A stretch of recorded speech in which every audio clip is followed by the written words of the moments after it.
I finally know what it feels like to search for a unicorn. However, it's not really popular to talk about these topics. What topics, right? But now that I have your attention, I can choose to bring value into your life, or I can simply just waste your time completely. So I'm about to bring some value into your life, but just give me a few minutes. Being able to understand me fully, you must first listen to me until the end. I want to give you 3 steps. So take note. I'm just gonna give you some facts. Actually 10 to be precise.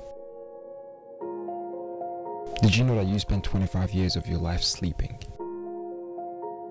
Did you know that women spend 17 years of their lives trying to lose weight? And of course, this means being from one form of a diet or another. Did you know that you watch TV for 9.1 years of your life? And that's, half your leisure time, because you spend at least 2.8 hours every single day watching TV or YouTube. You spend 90% of your time indoors. That's 71 years of your 78.6 years of living on average. That's 71 years of your 78.6 years of living. That is insane. And women, did you know that you spend at least a year deciding what to wear? Women, you spend 1 year thinking of having cool materialistic possession, like cars and houses and cool clothing and trying to be the cool guy. You spend over a year thinking about these stuff. The average man will spend 1 year staring at a woman. I just thought that was interesting. That's a long time. Women spend 8 years of their life shopping. That's over 1 hour every single day.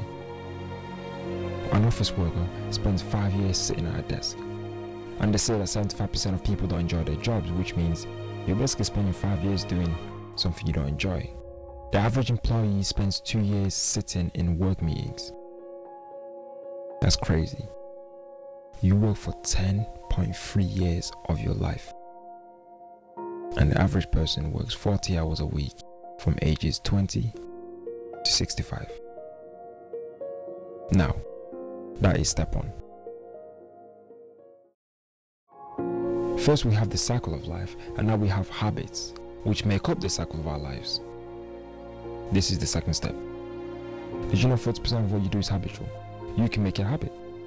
You encounter masses of new information every single day, and you can save some of it by learning to get up on time and making it a habit. What do I mean? I mean, you can save some time by making other things habits. You can work at something and make it a habit, like waking up on time, or going on morning runs, or reading before bed. If you make the simple things a habit, for example, you will now have time to focus on everything else that can be made into a habit, like looking after your siblings or taking care of your children, which is tough.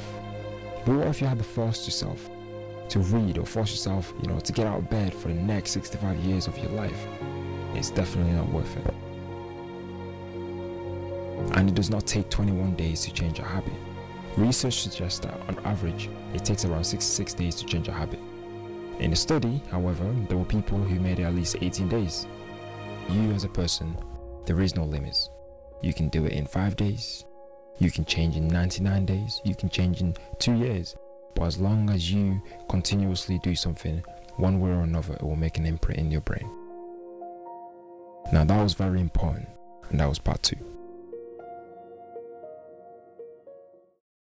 You know a little bit about habits. You also know that we waste a lot of time. What's that going to do with a unicorn? No one wakes up thinking about you. It's just the way we are as people. We wake up and think of ourselves and what we can provide and what we can do. And there's a very few people in this world that really care about you.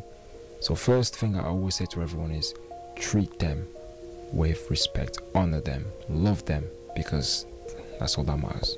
If you don't work for yourself, you're going to end up working for somebody else. If you don't work for yourself, you're going to have to help someone else build their dream. There's only one more thing worse than not being able to see.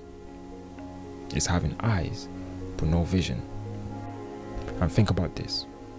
You will never get this date again, ever. So is there something you're afraid to do? Is there something you're afraid to do? If so, I want to remind you that you will never get this day ever again. Now, why did I say all that? I was just reminding myself there is no tomorrow. Only a very few people care about you. If you don't work for yourself, you're going to have to work for somebody else, Merv. And there's only one thing worse than having sight. It's having sight with no vision. And finally, I will never get to talk to you again at this time, in this moment in time. Right now, it's Sunday morning. I will never get this Sunday morning of July of 2017 ever again. It will only come once. So why did I tell you all that? I wanted to let you know that I'm chasing a unicorn. They don't exist. And I'm calling you out. I'm basically challenging you to chase a unicorn.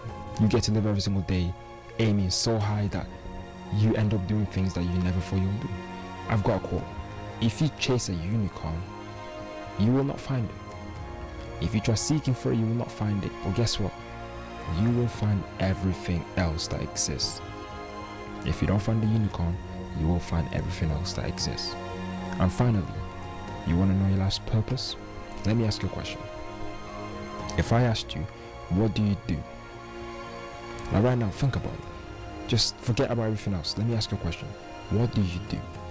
What do you do? Some of you might say, I go to university, or I work at this place, I work at this place, I do this, I do that. Okay, what answer would you wish to say when I ask you that question? What would be the answer that you will be confident enough to tell people, this is what I do? If I asked you one more time, what do you do? What would you say? Let me ask you one more time. What do you do? What do you wish you could say right this moment and be proud of? And you can walk with your head up and say, this is what I do. This is my life.